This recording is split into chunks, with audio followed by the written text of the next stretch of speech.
we can look at, in the perspective of finishing with 10 men, finding a goal, and at least being able to have a tie in this game at home. At least we got a point. Of course, it's not the way we want to be at home. We want to finish with 11 players. We want to finish strong. We want to win games at home. So it's, it can be a game which you can have mixed feelings, because the guys work very hard through the entire match. I think especially when we were 10 men, we worked really, really hard to make sure that we stay in the game. We find the goal with 10 men, and we could have scored also at the end. So we could have even won the game with the way the guys, work hard to stay in the game. It's unfortunate to finish with 10 men. It's unfortunate that maybe we show a lot of quality, good ball movement, good touches, opportunities. I think we had, some very, very good opportunities.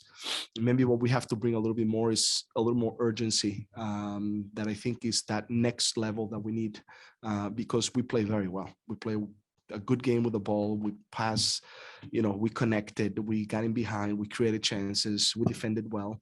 Only that moment in which we allowed that Urso to make the run in the space in behind. But overall, very, very good performance in regards to the way we treat the ball and the way we defend it. But for us to win matches, we just have to bring a little bit of a higher level of urgency to make sure that we make better runs in behind, that we get a little bit more, those rebounds, a little more scrappy things, that I think are going to give us that extra that we need in order to win the games. Because, I thought it was a very good performance. But not getting the win is not good enough. So we have to just continue to make sure that we keep on working, and we need to make sure that we find that next step, a little bit higher, the way we look in the second half against Dallas, which, we show a lot of urgency at that moment to play. And I think we just have to continue to work, and that's it.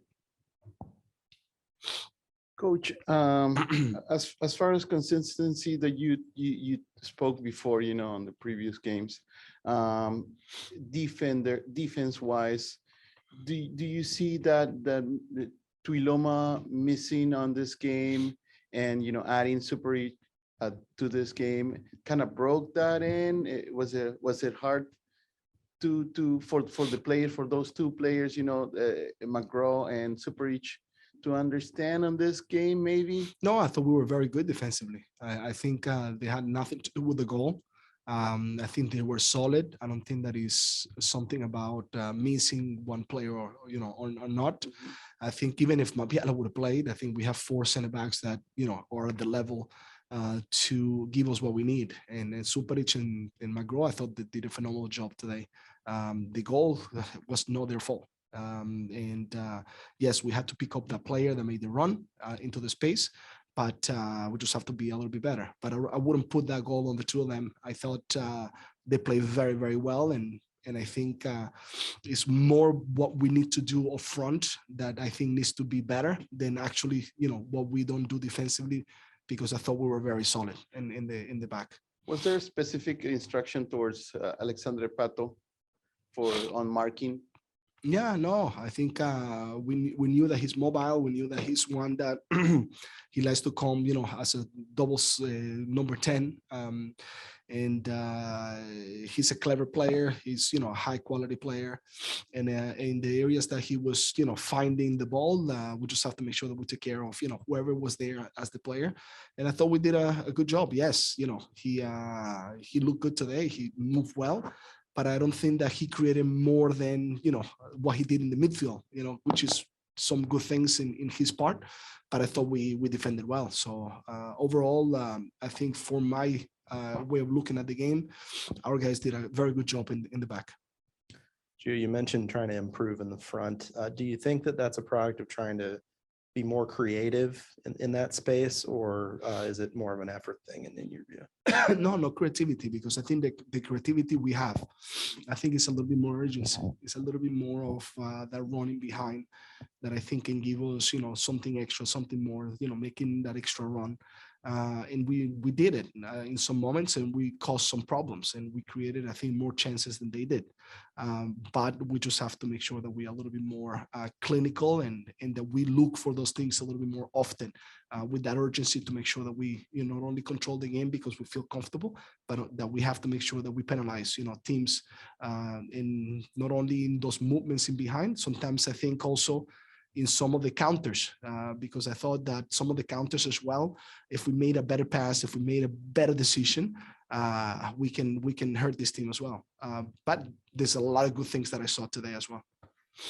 Gio, talk about the difference from the first half to the second half, because first half it felt like you guys were just missing a little few passes. The touches were a little off in some cases. Did you change anything? What from your view was the difference in terms of you being able to keep the ball and do more in the second half than the first half? Yeah, and I think what we said is that we need to have, a little bit of a desire to find better spaces, to be more aggressive, and maybe that aggressiveness push the guys a little bit to be able to maybe rush into things and give the ball away. And I think that's how the goal ended up coming in. Just one play that we gave the ball away, and then they were able to find some space, and they built up the moment to score the goal. But then I thought we were very good. I thought that we got into the game, we moved the ball well, and we had to risk a little bit with playing Jimmy as a right back and modifying a couple of things. But overall, I thought that we looked still good with the 10 men. In the 4-3-2 that we were playing, because we still were looking to score, and Seba almost found that goal towards the last moment of the game. How concerned are you that each outside back has been sent off now? And how do you talk to the guys about those situations to avoid it becoming a pattern? Yeah, we need to be smarter in those moments. I think it's unfortunate. We will have to have a conversation. But I think it's not for lack of effort. So that's a good thing that they're trying the best to make sure that they stay connected with the things that we need to do. And it's unfortunate that we got two players in two games, red cards, in order to finish with 10 men. Gio, how did it feel to get Eric out there after what he's been through? Yeah, it felt good. I mean, I was making the substitution a little earlier, and then things changed, and we had to figure out, how to put him into the game. And it was a good moment. Happy to see him back. He's an important player for us, and it was good that he felt comfortable getting into the game. So I thought after so long that he's been out, being able to at least get those minutes, very good. And towards the end, also in the header of Zach, if the ball goes maybe the other way, he would have found the winner in that moment. So glad to see him back. Gio, Seba Blanco, you think he's ready for a little bit more minutes, maybe starting him? I think the possibility for him to start soon is there. I think he's looking more comfortable. He's looking fitter. We see a Seba that now can definitely move a lot smoother in the game. So definitely he's for sure getting into a place in which he potentially could start. Then we have to just manage the minutes, because he's not 90 minutes ready to play. So at some point he will have to come out. So, but the more that we keep on building for him, the better. But also we don't want him to get hurt. We want him to continue to develop in the fitness and in his fluidity. And I see a Seba today that is getting better and better and better.